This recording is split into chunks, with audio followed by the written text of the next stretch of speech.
Assalomu alaykum azizlar.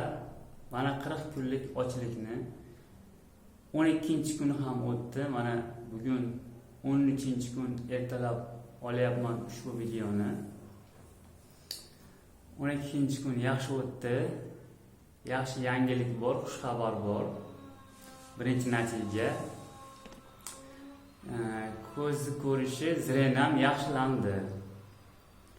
11-kuni kunduzi buni ozroq his qildim, ko'zim yaxshilanganini. Keyin o'yladim, 15-kunlar tashlab yuborsam kerak ko'z o'ynayni deb o'yladim. Keyin kecha 12-kun qarasam yana ham yaxshilangan. Kechadan boshlab ko'z o'ynayni tashladim. Esingizda bo'lsa bosh videoda ko'z o'ynayda chiqqandim. Kompyuterda o'tirganda doim постоянно ko'zini taqardim. Mayda harflarni uzoq yaxshi ko'rmasdim. Hozir kompyuterdagi bemalol ko'ryapman.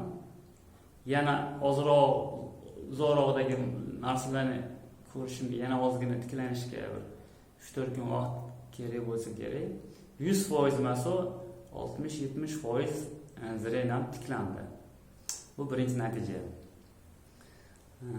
O'zgarishlardan kechki 4:30-5 orasida, yarim soatcha chap qovurg'am ostida og'riq paydo bo'ldi. Umumiy quvvatsizlik bor, o'sha 5-6 qavatga tushib chiqyapman 5 marta. Ishda bo'ldim, kecha ish ham ko'p bo'ldi. Uyqu 3-4 soat atrofida bo'lyapti.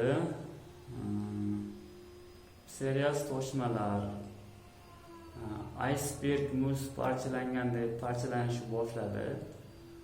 Bu menimcha shu qon tozalangandan keyin, jigar tozalangan, limfa tozalangandan keyin o'sha tuzalish bosqichiga o'tganlik sababli parcha bo'lib, psoriaz bo'lganlar biladi, maydalanib, bo'laklarga ajralib tuzalishni boshlaydi.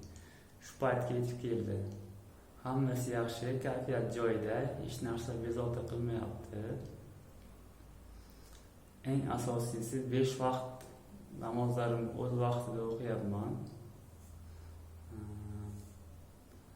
Meni kuzatib turganlarga hammaga rahmat katta.